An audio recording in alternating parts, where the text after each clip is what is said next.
उत्तर प्रदेश का प्रयागराज महाकुंभ के लिए बिल्कुल तैयार है। यहाँ 13 जनवरी से महाकुंभ का आयोजन होने जा रहा है। इस महाकुंभ में देश के 13 प्रमुख अखाड़े और उनके साधु संत भी शामिल होंगे। महाकुंभ क्षेत्र में सनातन धर्म के ध्वज वाहक अखाड़ों के प्रवेश का सिलसिला भी जारी है। महाकुंभ में अखाड़ों का विशेष महत्व होता है। सनातन धर्म के 13 अखाड़ों के वैभव से अलग कुंभ क्षेत्र में एक और वीवीआईपी अखाड़ा है, जिसका नाम है नाथ अखाड़ा। यूपी के सीएम योगी आदित्यनाथ भी नाथ संप्रदाय से ही ताल्लुक रखते हैं। महाकुंभ के सेक्टर 18 में ओल्ड जीटी मार्ग पर तैयार हो रहे इस अखाड़े को बसाने का काम तेजी से चल रहा है।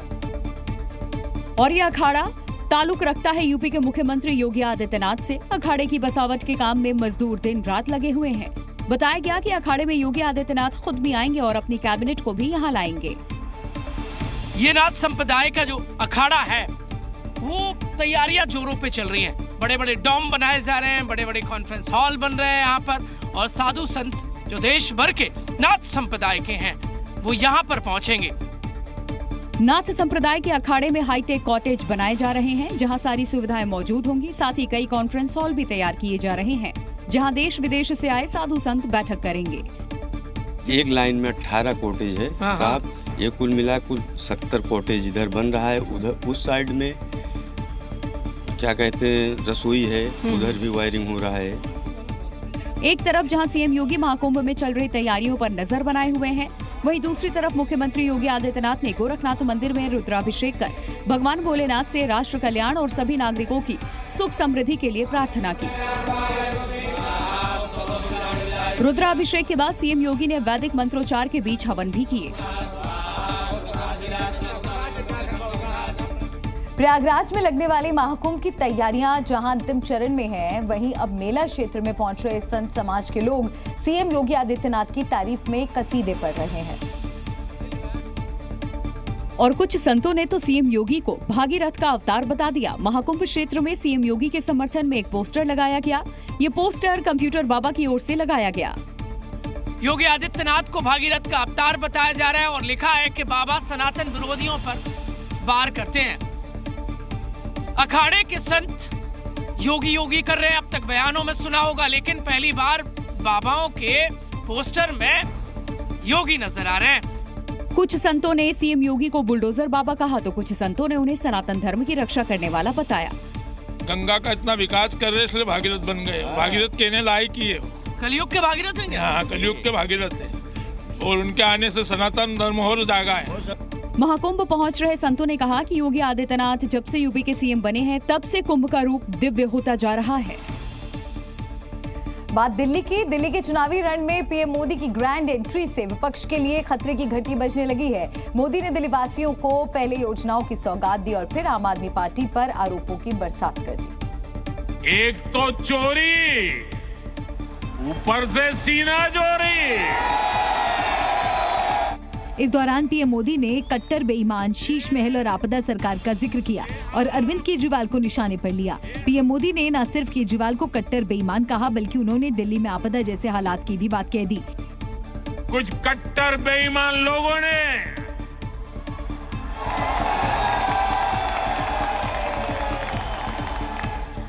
दिल्ली को आपदा में धकेल दिया। मौका भले ही झुग्गी बस्तियों में रहने वाले लोगों को फ्लैट की चाबियां सौंपने का हो, लेकिन पीएम मोदी जब मंच पर आए तो शब्द बाण अरविंद केजरीवाल पर बरस रहे थे और एक एक कर घोटालों की फाइल खोल रहे थे। शराब के ठेकों में घोटाला, बच्चों के स्कूल में घोटाला, गरीबों के इलाज में घोटाला, प्रदूषण से लड़ने के नाम पर घोटाला, भर्तियों में घोटाला। पीएम मोदी ने इसी के साथ दिल्ली में चुनावी बिगुल फूंक दिया और अब दिल्ली में मौजूदा सरकार पर लगे आरोपों की फाइल जनता के सामने खोल रहे हैं। तो दूसरी तरफ पीएम मोदी के एक आरोपों का अरविंद केजरीवाल ने चुन चुनकर जवाब दिया। उन्होंने शुरुआत झुग्गी झोपड़ी से की और पीएम मोदी के आपदा पॉलिटिक्स पर खत्म की। इन लोगों ने झुग्गियां तोड़ तोड़ के। केजरीवाल ने न सिर्फ झुग्गी वालों को संदेश दिया, बल्कि वो आंकड़े भी पेश किए, जिसके तहत दिल्ली में झुग्गी बस्तियों को हटाया गया। इनके नेता जाते हैं झुग्गियों में सोते हैं और 2 महीने के बाद उन्हीं झुग्गी वालों को उनकी झुग्गियां तोड़ के उनके बच्चों को सड़क के ऊपर भरी ठंड के अंदर सड़क के ऊपर सोने को मजबूर कर देते हैं। 2,78,796 लोगों को इन्होंने 5 साल के अंदर बेघर किया। इतना ही नहीं, अरविंद केजरीवाल ने पीएम मोदी पर निशाना साधते हुए कहा, जो लोग काम करते हैं वो गाली नहीं देते, और अपने इस बयान को दिल्ली वालों से जोड़ दिया। उन्होंने 10 साल में काम किए होते तो शायद आज उन्हें दिल्ली के लोगों को इतनी गालियां देने की जरूरत ना पड़ती। वो अपने काम गिनाते, वो गालियां ना देते। जो व्यक्ति काम करता है वो गाली नहीं देता। खैर, पीएम मोदी और अरविंद केजरीवाल के बीच आरोप प्रत्यारोप के बाद एक बार फिर दिल्ली का सियासी माहौल गर्म हो चुका है, जो फिलहाल थमने वाला नहीं है। आज प्रधानमंत्री जी बोले दिल्ली में आपदा आई हुई है। कई बार उन्होंने कहा दिल्ली में आपदा आई हुई है, दिल्ली में आपदा। आपदा दिल्ली में नहीं आई, आपदा भाजपा में आई हुई है। दिल्ली में सावरकर कॉलेज के शिलान्यास से ही सियासत शुरू हो चुकी है। कांग्रेस सावरकर का विरोध कर रही है और वीर सावरकर की विचारधारा को युवाओं पर थोपने का आरोप लगा रही है। ये विवाद तब और तूल पकड़ने लगा जब दिल्ली में पीएम मोदी ने वीर सावरकर कॉलेज की आधारशिला रखी कि ऐसे में कांग्रेस एक बार फिर बीजेपी पर हमलावर है। चाहे मल्लिकार्जुन खड़गे हो या राहुल गांधी सड़क से संसद तक सावरकर का विरोध कर चुके हैं, लेकिन दिल्ली चुनाव में बीजेपी ने जैसे ही राष्ट्रवाद वाला दांव खेला, कांग्रेस के तमाम नेता नए कॉलेज के नाम पर संग्राम छेड़ दिए और उसे दिवंगत पूर्व प्रधानमंत्री मनमोहन सिंह के नाम पर रखने की वकालत कर दी। डॉक्टर मनमोहन सिंह जी, जिन्होंने देश को राइट टू इंफॉर्मेशन दिया, जो खुद अध्यापक रहे दिल्ली में, जिन्होंने पढ़ाया था, यूनिवर्सिटी एक्ट में तब्दीली की सेंट्रल यूनिवर्सिटीज की, तो अभी उनका हमसे विदा भी हुए थे, अभी तो उनके नाम पे रख लेते। राहुल गांधी समेत कांग्रेस के बड़े नेता पहले भी वीर सावरकर के नाम पर कई तरह की बयानबाजी कर चुके हैं। इसकी वजह से बीजेपी के साथ उनके आरोप प्रत्यारोप चलते रहते हैं, लेकिन जिस तरह सावरकर की तुलना मनमोहन सिंह से की गई, आखिर इसके मायने क्या हैं? ये बड़ा सवाल है। दिल्ली विधानसभा चुनाव की तारीखों का ऐलान अभी हुआ नहीं है, लेकिन बीजेपी और आम आदमी पार्टी समेत सभी पार्टियां जनता को लुभाने में जुट गई हैं। वहीं इस बीच दिल्ली विधानसभा चुनाव में यूपी के सीएम योगी आदित्यनाथ की भी एंट्री हो गई, क्योंकि राजधानी के राजेंद्र नगर इलाके में कई जगहों पर पोस्टर लगाए गए जिन पर सीएम योगी के न बटेंगे न कटेंगे नारे का जिक्र किया गया था। इन पोस्टरों में योगी आदित्यनाथ के साथ बीजेपी नेता आरपी सिंह की भी तस्वीर लगी दिखाई दी और लिखा हुआ था, इस बार न बटेंगे न कटेंगे। और चारों तरफ इस तरीके के पोस्टर्स लगाए गए हैं जिसमें लिखा गया है कि ना बटेंगे ना कटेंगे। सरदार आरपी सिंह के साथ में मुख्यमंत्री योगी आदित्यनाथ भी दिखाई दे रहे हैं और ये राजेंद्र नगर के हर एक गली, हर एक चौराहे पर इस तरीके के पोस्टर्स देखे जा सकते हैं। एक तरफ जहां राजधानी में सीएम योगी के नारे वाले पोस्टर लगाए गए, तो वहीं दूसरी ओर दिल्ली बीजेपी ने सोशल मीडिया पर प्रधानमंत्री नरेंद्र मोदी का एक पोस्टर जारी किया जिस पर लिखा हुआ था, दिल्ली चली मोदी के साथ। बीजेपी की ओर से लगाए गए पोस्टर पर सियासत गरमाते देर नहीं लगी। इस मुद्दे पर दिल्ली की सीएम आतिशी की प्रतिक्रिया भी सामने आई। भारतीय जनता पार्टी बताए ना कि 10 साल से केंद्र में उनकी सरकार है, लाखों करोड़ रुपए का उनका बजट है। केंद्र सरकार एक काम बता दे। दरअसल बीजेपी हरियाणा और महाराष्ट्र विधानसभा चुनाव के फॉर्मूले को दोहराकर दिल्ली की सत्ता में भी काबिज होने की तैयारी में है, क्योंकि इन चुनावों में योगी के इस नारे का खूब जिक्र हुआ था और इसका फायदा भी बीजेपी को मिला था। यूपी के मुख्यमंत्री योगी आदित्यनाथ की सुरक्षा एक बार फिर बढ़ाई जा रही है। अभी एनएसजी के कमांडो से लेकर यूपी पुलिस के वो कमांडोज भी शामिल हैं जो अत्याधुनिक हथियारों से लैस हैं। अब योगी की सुरक्षा को और पुख्ता करने के लिए 21 करोड़ रुपए की लागत से हाईटेक सुरक्षा उपकरण लगाए जाएंगे, जिससे मुख्यमंत्री योगी आदित्यनाथ के आवास को नए सिरे से मजबूत किया जा रहा है। इसके तहत लखनऊ में मुख्यमंत्री आवास और आसपास के इलाके की सुरक्षा और मजबूत करने के लिए बड़े पैमाने पर काम किया जा रहा है। सीएम हाउस की सुरक्षा और पुख्ता करने के लिए लगभग 21 करोड़ रुपए का बजट निर्धारित किया गया है। इस योजना के तहत सीएम आवास के आसपास की सड़कों पर सुरक्षा बढ़ाई जाएगी और एंट्री एग्जिट चेक प्वाइंट बनाए जाएंगे। इसके अलावा सीएम आवास पर हाईटेक सुरक्षा उपकरण भी लगाए जाएंगे, जिनमें boom barrier, tyre killer, shallow road blocker और बैरियर लिफ्ट सिस्टम शामिल है। सीएम योगी की सुरक्षा को 4 लेयर में अब सीएम योगी की सुरक्षा की जाएगी। इस समय हम खड़े हैं लखनऊ के सीएम आवास के बाहर, जहां पर आप देख पा रहे होंगे कि किस तरीके से सुरक्षा व्यवस्था के चाक चौबंद इंतजाम किए गए हैं। लेकिन अब इस सुरक्षा व्यवस्था को और ज्यादा बढ़ा दिया जाएगा। करीब 21 करोड़ की लागत से बने जो नए उपकरण हैं वो यहाँ पर लगाए जाएंगे। सीएम आवास के आसपास सुरक्षा को और चाक चौबंद करने के लिए एंट्री और एग्जिट पॉइंट्स पर विशेष चेक पोस्ट बनाए जाएंगे। इन चेक पॉइंट्स पर हाईटेक उपकरण लगाए जाएंगे जो हर वाहन और व्यक्ति की सघन जांच करेंगे। क्या पाकिस्तान के कब्जे वाले कश्मीर में कुछ बड़ा होने वाला है? ये सवाल इसलिए उठ रहा है क्योंकि एक दिन पहले ही दिल्ली में आयोजित एक कार्यक्रम के दौरान गृह मंत्री अमित शाह ने पीओके का नाम लिए बिना बड़ा बयान दिया, जिसमें उन्होंने इशारों में ये कह दिया कि पाकिस्तान के कब्जे वाला कश्मीर भी जल्द ही भारत का हिस्सा होगा। और मुझे विश्वास है कि जो कुछ भी हमें गंवाया है वो हम जल्दी प्राप्त कर देंगे, पूरा विश्वास है। अमित शाह का ये बयान जम्मू कश्मीर के सीएम उमर अब्दुल्ला के उस बयान का जवाब माना गया है जिसमें उमर अब्दुल्ला ने कहा था कि कश्मीर मुद्दा अभी भी सुलझा नहीं है। अगर अनुच्छेद 370 को हटाने से कश्मीर मुद्दा हल हो गया तो क्या पीओके पाकिस्तान को दे दिया गया?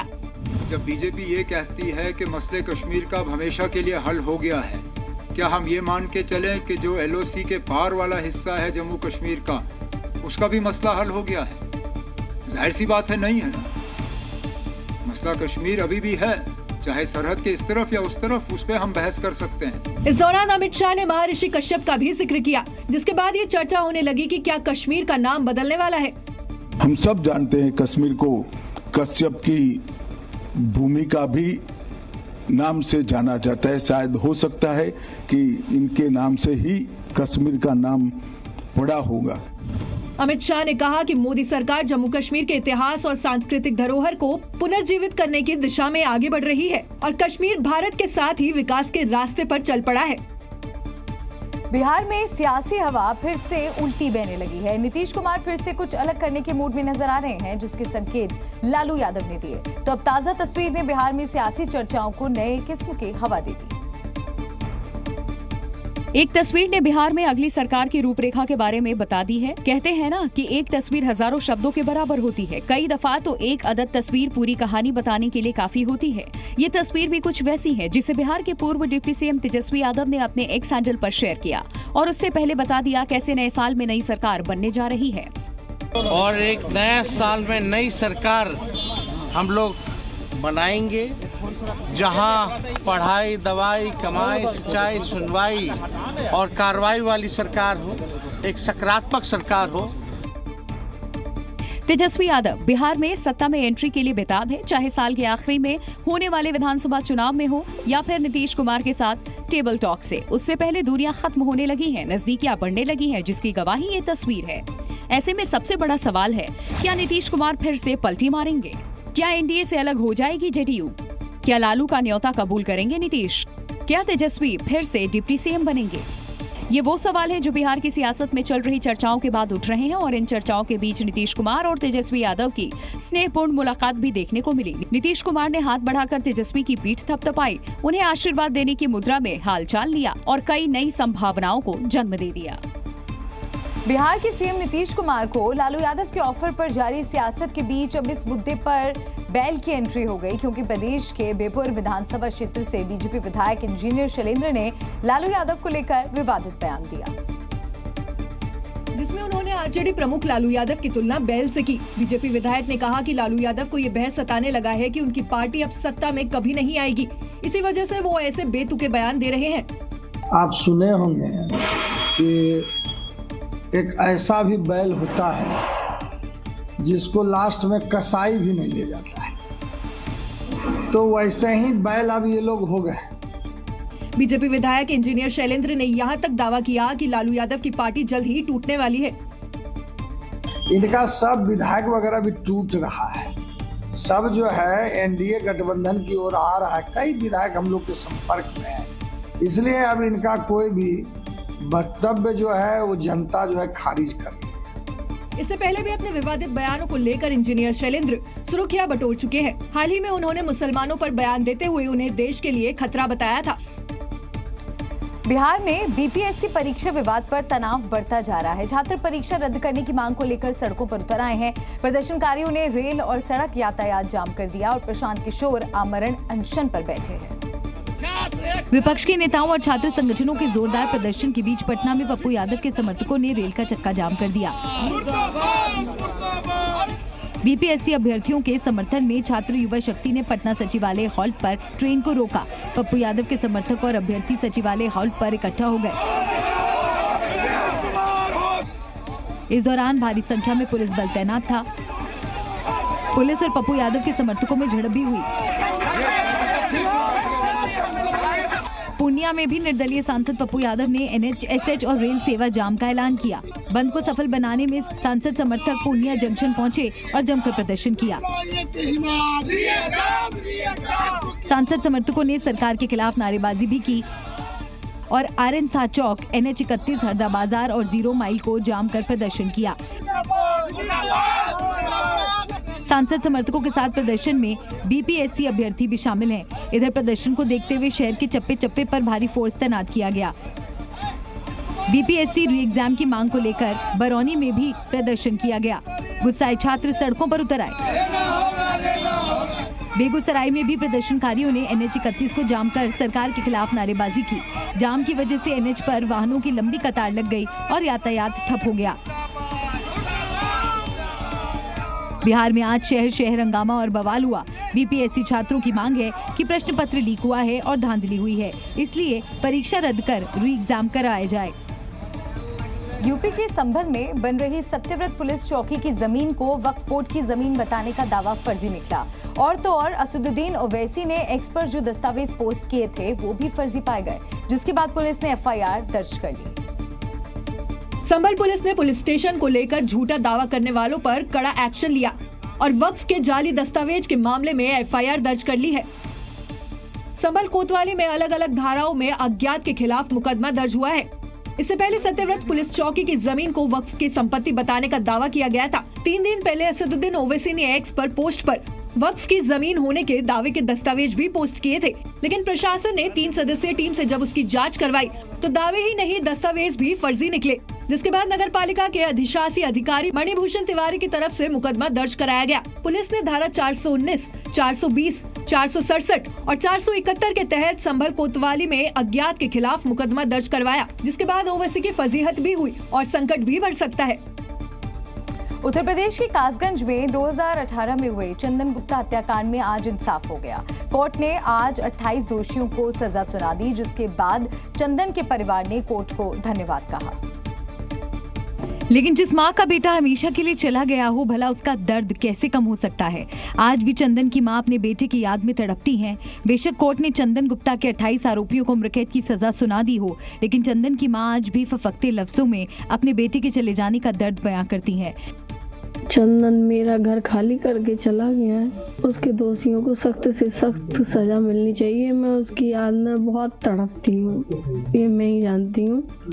चंदन का दर्द वो कैसे छोड़ के गया है मम्मी को। चंदन का परिवार आज भी गमजदा है, लेकिन चंदन के आरोपियों को सजा मिलने से राहत की सांस ली है। कोर्ट के फैसले के बाद चंदन की मां ने पानी पीकर व्रत तोड़ा और न्यायालय से गुहार लगाई कि मुख्य आरोपी को फांसी की सजा मिले। दरअसल कासगंज में 26 जनवरी 2018 को तिरंगा यात्रा के दौरान चंदन गुप्ता की गोली मारकर हत्या कर दी गई थी। कुछ आतंकी संगठन महाकुंभ में खलल डालने की नापाक साजिश रच रहे हैं।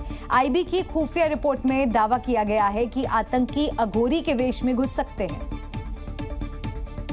IB और लोकल इंटेलिजेंस यूनिट ने यूपी के होम डिपार्टमेंट को एक गोपनीय रिपोर्ट भेजी है। रिपोर्ट में दावा किया गया है कि खालिस्तानी और पाकिस्तानी आतंकी प्रॉक्सी नाम से महाकुंभ को टारगेट कर सकते हैं। अपने नापाक मंसूबों को अंजाम देने के लिए आतंकी संगठनों ने स्लीपर सेल को एक्टिव कर दिया है। IB की इस रिपोर्ट के बाद यूपी पुलिस अलर्ट मोड में आ गई है। अघोरी आतंकियों को ठिकाने लगाने के लिए साधु के भेष में पुलिस तैनात है। स्टेट होम डिपार्टमेंट ने अपनी सभी विंग एक्टिव कर दिए हैं। कुंभ मेले में ATS, IB, STF, LIU, bomb disposal squad और NIA की टीमें काम कर रही है। यूपी पुलिस के जवान वेश बदल कर महाकुंभ में जगह जगह तैनात है और किसी भी परिस्थिति से निपटने के लिए तैयार है। मेरे पीछे जो साधु के साथ एक अन्य व्यक्ति खड़े हुए हैं, वो पुलिस हो सकते हैं या फिर कोई और हो सकता है। साधुओं के बीच में महाकुंभ पुलिस ने अपने सीक्रेट पुलिसकर्मी एक्टिव कर दिए हैं।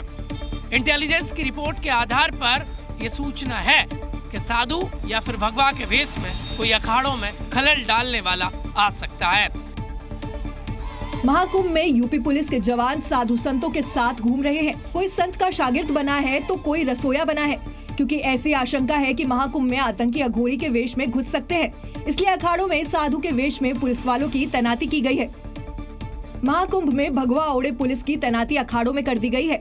ये सीक्रेट फोर्स संतों के बीच रहेगी। साधु के भेष में संदिग्धों पर नजर रखेंगे। हर अखाड़े में ये तैनाती की गई है।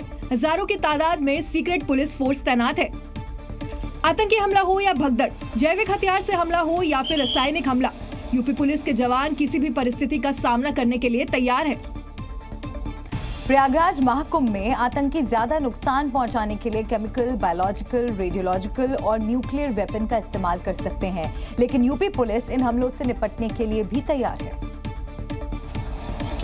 ननौरा परमाणु केंद्र से ट्रेनिंग लेकर आए वैज्ञानिकों की टीम तैनात है।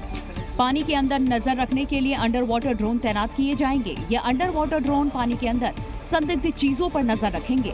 रेडियो एक्टिव से बचाने वाली मशीनों को लगाया जा रहा है। केमिकल अटैक जैसी आपात स्थिति के लिए भी पुख्ता तैयारी की गई है। महाकुंभ की सुरक्षा में पीएसी की 10 कंपनी के 800 जवान तैनात हैं। एसडीआरएफ के 150 सदस्य तैनात हैं। एनडीआरएफ की 12 टीमें तैनात रहेंगी।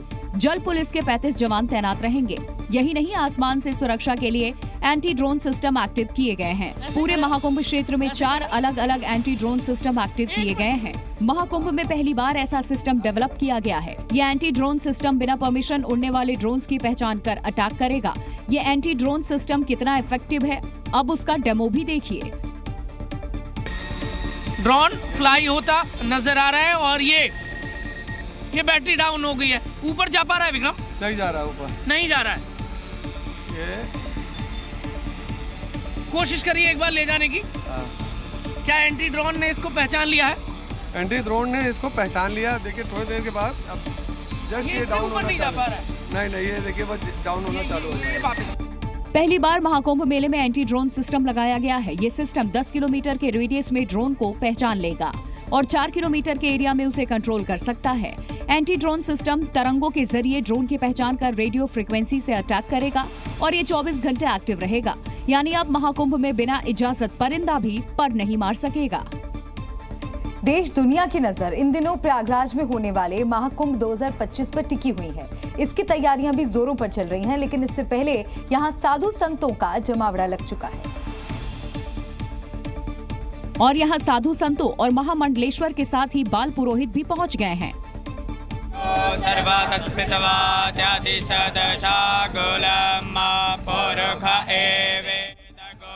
कुंभ में आने वाले तमाम श्रद्धालुओं को अच्छे तरीके से कर्मकांड की पूजा पाठ हो सके, इसके लिए बाकायदा बाल पुरोहितों को ट्रेनिंग दी जा रही है ताकि वो तमाम श्रद्धालुओं को अच्छे तरीके से कर्मकांड करा सके।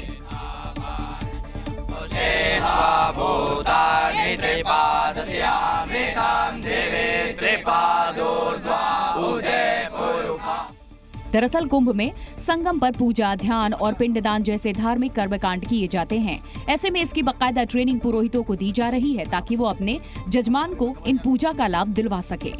हम इधर कर्मकांड की दीक्षा लेते हैं, इधर पढ़ते हैं, जैसे शादियाँ करवाना वगैरह वगैरह, इस चीज की दीक्षा लेते हैं कर्मकांड की। दुनिया का सबसे बड़ा धार्मिक आयोजन जहां पर 40 से 45 करोड़ लोगों की आगवानी की तैयारी की जा रही है। इसके लिए संगम नगरी प्रयागराज में होने वाले महाकुंभ की तैयारियां जोरों पर हैं।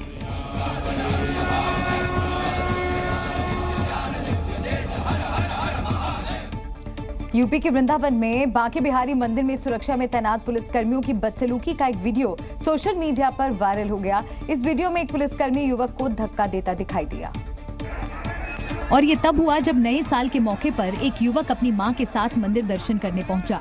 मंदिर का गेट बंद था। गेट पर श्रद्धालुओं की भारी भीड़ जुटी हुई थी। बताया गया कि वो युवक भी पुलिस वालों से अंदर जाने देने की गुहार लगा रहा था, लेकिन इस बात पर एक पुलिस वाला इतना नाराज हो गया कि वो गेट खोलकर बाहर आया और उस युवक को धकेलते हुए पीछे कर दिया।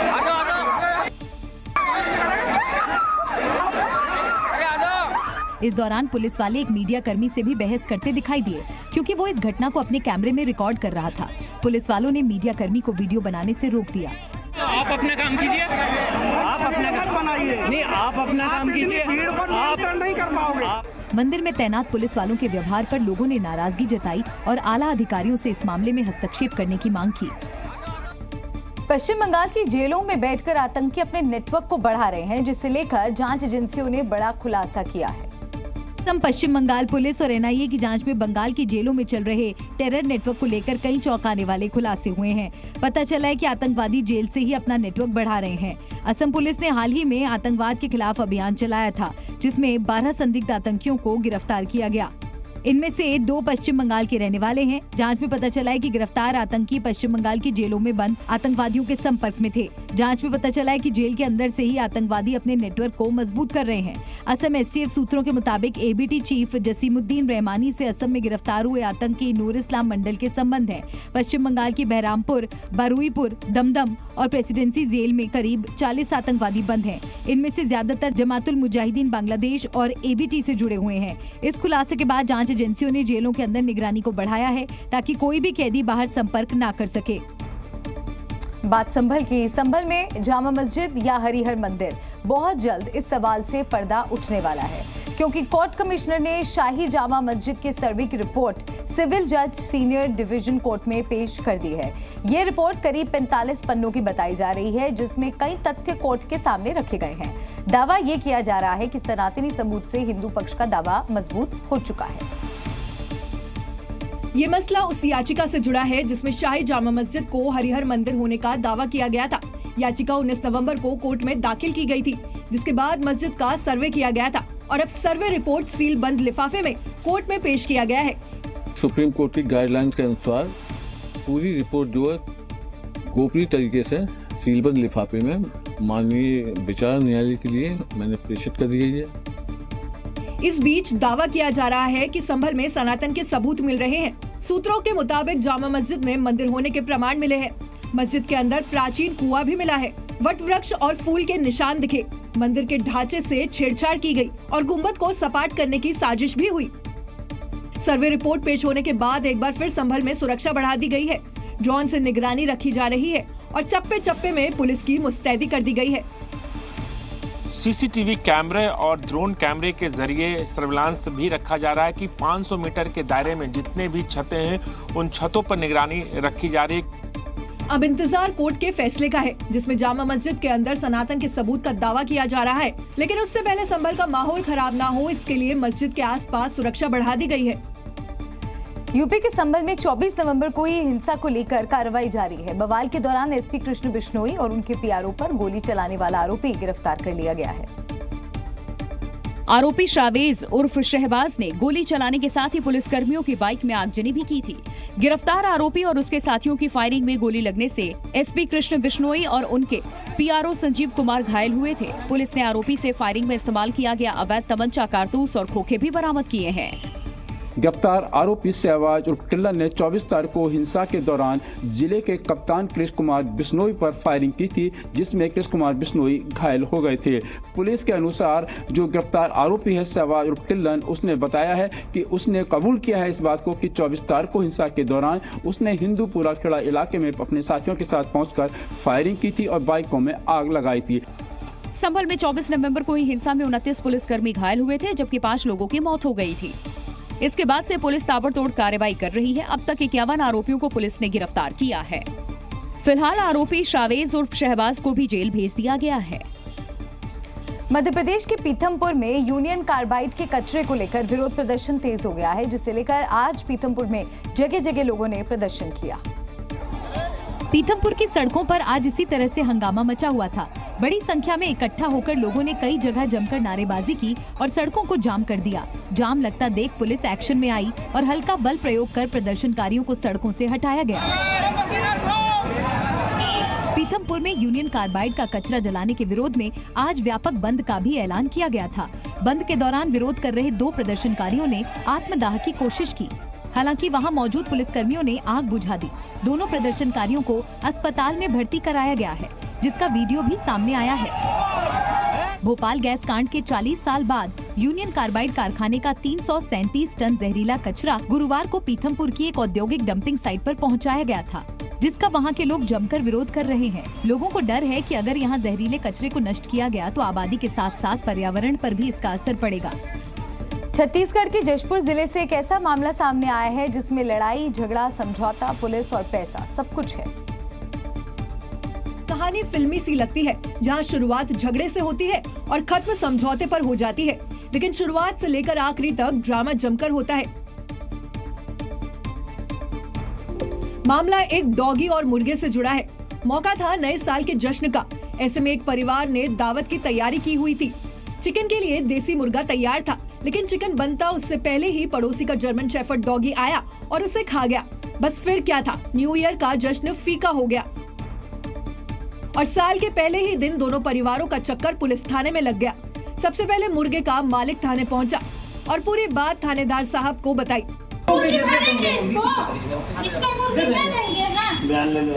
विवाद इतना पेचीदा था कि खुद थानेदार साहब को मामला बताते समय हंसी निकल गई। एक मुर्गी अपना बांध के रखा था, तो पड़ोसी जो है उसका कुत्ता आया और मुर्गी को खा गया है। उसी बात पर से जो है कुत्ते का जो मालिक है इसे झगड़ा विवाद करके मारपीट का धमकी दिया है, तो लोग रिपोर्ट लिखाने आए। मुर्गे का मालिक देसी मुर्गे के बदले देसी मुर्गे के लिए अड़ा था, तो डॉगी का मालिक गलती नहीं मान रहा था। फिर जैसे तैसे मामले को सुलझाया गया। डॉगी के मालिक ने थाना प्रभारी के कहने पर मुर्गे के मालिक को 500 रुपए दे दिए और लड़ाई से शुरू ये मामला समझौते पर खत्म हो गया। जो लड़ते हुए थाने में आए थे वो हंसते हुए वापस चले गए। वैसे तो चोर या तो पैदल आते हैं या फिर बहुत ज्यादा बड़ा चोर होता है तो बाइक पर आता है, लेकिन क्या आपने कभी ऐसा चोर देखा है जो लग्जरी गाड़ी में आता हो? नहीं देखा तो वो हम आपको दिखाते हैं। ये वो लग्जरी गाड़ी है जिसे बड़े बड़े अमीर लोग इस्तेमाल करते हैं या फिर हर एक आम आदमी का सपना होता है। मध्य प्रदेश के सतना जिले के नागौद इलाके में हैरान कर देने वाली एक वारदात सामने आई है, जहां होटल रेस्टोरेंट के बाहर लगे बल्ब चुराते हुए एक शख्स सीसीटीवी कैमरे में कैद हो गया। एक दिन मोटरसाइकिल से भी ये चोर आए थे और दूसरे दिन लग्जरी कार से बल्ब चुराने के लिए चोर पहुँच गया। वायरल हो रहे सीसीटीवी वीडियो में एक शख्स जीन्स और टी शर्ट पहने हुए नजर आ रहा है, जो चुपके से आता है और होटल रेस्टोरेंट के बाहर लगे बल्ब को निकाल ले जाता है। जैसे ही अगले दिन होटल का मालिक आया तो उससे बल्ब गायब दिखी, जिसके बाद उसने इसकी शिकायत पुलिस से की। चोरी की शिकायत सामने आने के बाद पुलिस मामले की तफ्तीश में जुट गई है और सीसीटीवी फुटेज के आधार पर चोर की तलाश कर रही है। मध्य प्रदेश के ग्वालियर में कबड्डी प्रतियोगिता के दौरान जमकर हंगामा हुआ और खेल का मैदान जंग का अखाड़ा बन गया, जिसके बाद मैच को रद्द करना पड़ा। तो देखिए, खेल के मैदान में कुर्सियां चलने लगी। कबड्डी प्रतियोगिता से ये खेल कुर्सी फेंक प्रतियोगिता बन गया। दरअसल इंदौर और ग्वालियर के बीच कबड्डी का मैच खेला जा रहा था। इसी दौरान एक पॉइंट को लेकर खिलाड़ियों में आपस में विवाद हो गया। ये विवाद इतना बढ़ा कि खिलाड़ी आपस में भिड़ गए और फिर देखते ही देखते एक दूसरे पर वहां रखी कुर्सियों से हमला करने लगे।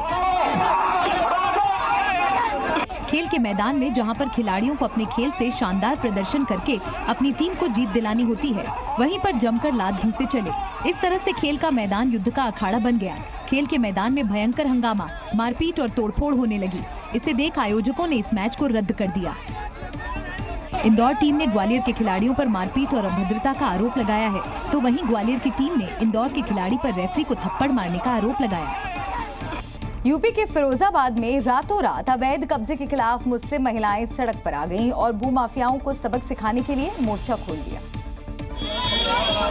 क्योंकि दावा किया गया कि कुछ लोगों ने मुस्लिम मोहल्ले में चोरी छिपे अवैध निर्माण करवा लिया, लेकिन पुलिस को बिना जानकारी दिए खुद बुर्का पहनी महिलाएं सामने आ गई और ईंट की दीवार को तोड़ने लगी।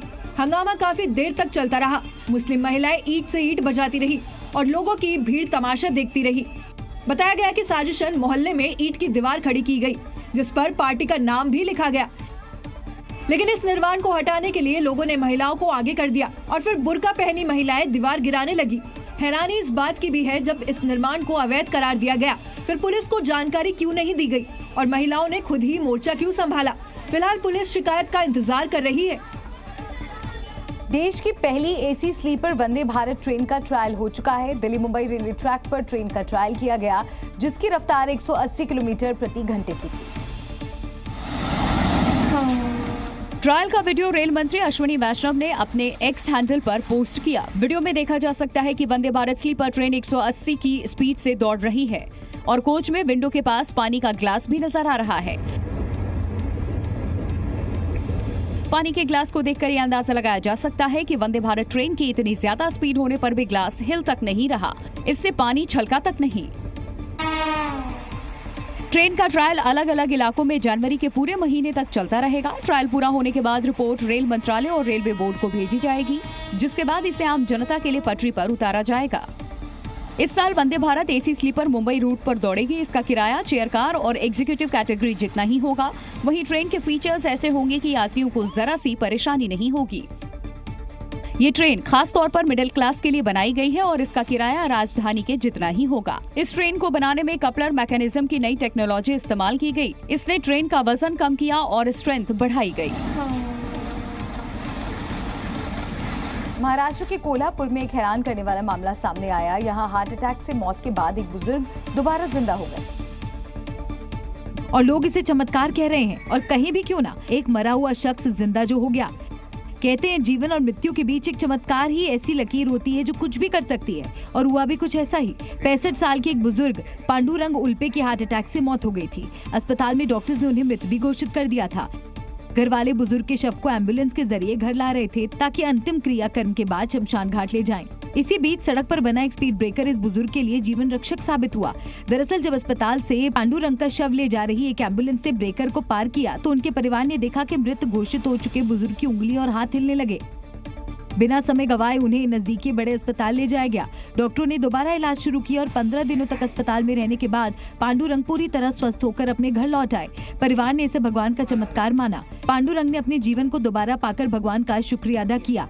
वो अब पूरी तरह स्वस्थ हैं और अपने परिवार के साथ समय बिता रहे हैं। दिल्ली के पास हरियाणा के गुरुग्राम में एक ट्रक में अचानक आग लग गई। हालांकि ट्रक में ये आग कैसे लगी इसका पता नहीं चल पाया, लेकिन कुछ ही देर में ये आग तेजी से फैली, जिसके बाद ट्रक धू धू कर जलने लगा। ट्रक से ऊंची ऊंची लपटें निकलती दिखाई दी और आसपास धुआं फैल गया। गनीमत रही कि ट्रक में आग भड़कने से पहले ही ड्राइवर और क्लीनर ट्रक से कूदकर दूर हट गए। इस बीच ट्रक में जोरदार धमाका हुआ। ये धमाका ट्रक के डीजल टंकी में हुआ, जिसके बाद ये आग और तेजी से भड़की। ट्रक में आग लगने की जानकारी मिलते ही दमकल की 2 गाड़ियां मौके पर पहुंची और आग बुझाने के काम में जुट गई। दमकल कर्मियों ने कुछ ही देर में आग पर काबू पा लिया, लेकिन ट्रक का आधा हिस्सा पूरी तरह जल गया था। बताया गया कि ये ट्रक मध्य प्रदेश के रतलाम से अनाज लेकर दिल्ली की आजादपुर मंडी में जा रहा था। तभी गुरुग्राम के अलीपुर गांव के पास ये हादसा हो गया। राजस्थान के भीलवाड़ा में घने कोहरे की वजह से भीषण सड़क हादसा हो गया, जिसकी चपेट में 1 या 2 नहीं बल्कि कई गाड़ियां आ गई, जिनमें बस, ट्रक और कारें भी शामिल थीं। ये हादसा अजमेर राष्ट्रीय राजमार्ग पर कोठारी नदी के पुएल पर हुआ। दरअसल सुबह के वक्त घने कोहरे की वजह से विजिबिलिटी काफी कम थी और इसी वजह से ये हादसा हुआ। एक के बाद एक कई गाड़ियां टकरा गईं। ये हादसा इतना भीषण था कि सड़क पर जाम लग गया। दावा किया गया कि हादसे की वजह से वहां करीब 1.5 किलोमीटर तक गाड़ियों की कतारें लग गईं। इस बीच हादसे वाली जगह पर गैस रिसाव की खबर के बाद पुलिस के हाथ पांव फूल गए। पुलिस मौके पर पहुंची और छानबीन में जुट गई, लेकिन जांच के दौरान पुलिस को ऐसा कुछ भी नहीं मिला। अच्छी बात ये रही कि इस हादसे में किसी की जान नहीं गई। हालांकि बताया गया कि 10 से ज्यादा लोग घायल हो गए, जिन्हें पास के अस्पतालों में भिजवा दिया गया। दिल्ली एनसीआर में कड़ाके की ठंड और कोहरे की चपेट नजर आ रही है, लेकिन हाड़ कपा देने वाली इस ठंड में भी जवानों के हौसले बुलंद हैं और वो कर्तव्य पथ पर गणतंत्र दिवस परेड की रिहर्सल कर रहे हैं। भले ही राजधानी घने कोहरे की आगोश में है, लेकिन ये जवान अपने कर्तव्य पथ पर अडिग हैं। भीषण ठंड और कोहरे के बीच भारत के ये शूरवीर गणतंत्र दिवस परेड की रिहर्सल कर रहे हैं।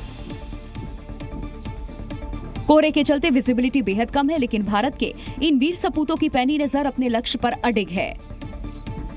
76वें गणतंत्र दिवस को लेकर तैयारियां जोरों से चल रही हैं। आज सुबह परेड रिहर्सल निकाली गई और अब 26 जनवरी तक हर दिन ये रिहर्सल होगी। सेना के जवानों की ये टुकड़ी 26 जनवरी को देश के आन बान और शान की झलक दिखाएंगी। कर्तव्य पथ पर तैयारियां शुरू हो गई हैं। मेरे पीछे अगर आप देखें तो गणतंत्र दिवस के लिए परेड रिहर्सल शुरू हो गई है और अब ये लगातार 26 जनवरी तक हर दिन निकाली जाएगी। यूँ तो आज दिल्ली को कोहरे ने अपने आगोश में ले लिया है, लेकिन हमारे वीर जवान गणतंत्र दिवस के लिए अपनी परेड रिहर्सल करते आपको नजर आ रहे होंगे। ऐसी कई टुकड़ियां लगातार सुबह से यहाँ रिहर्सल कर रही हैं। पहाड़ों पर बर्फबारी के आपने बहुत ही खूबसूरत नज़ारे देखे होंगे, लोगों को मौज मस्ती करते देखा होगा, लेकिन आज हम आपको बर्फ से होने वाली परेशानियां भी दिखाते हैं। ये तस्वीरें हैं कुदरत के कहर की, ये तस्वीरें हैं धरती की जन्नत कश्मीर की। यहाँ मौसम ने ऐसा कहर बरपाया कि लोगों को महिला और नवजात को कंधे पर उठाकर ले जाना पड़ा। दरअसल पिछले कुछ दिनों में कश्मीर के कई हिस्सों में लगातार बर्फबारी हो रही है। चारों ओर बर्फ की सफेद चादर बिछी हुई है। कई जगहों पर सड़कें बंद हो गई हैं। और यही हाल कुपवाड़ा के हंदवाड़ा गांव में हुआ, जहां बर्फबारी की वजह से गांव की ओर जाने वाली सड़क पूरी तरह से बंद हो गई, जिससे गाड़ियां घर तक नहीं जा पा रही है, जिसकी वजह से महिला और नवजात को कंधे पर उठाकर ले जाना पड़ा। हालांकि वहां सड़क से बर्फ हटाने का काम जारी है, लेकिन लगातार हो रही बर्फबारी की वजह से काफी परेशानियां हो रही हैं।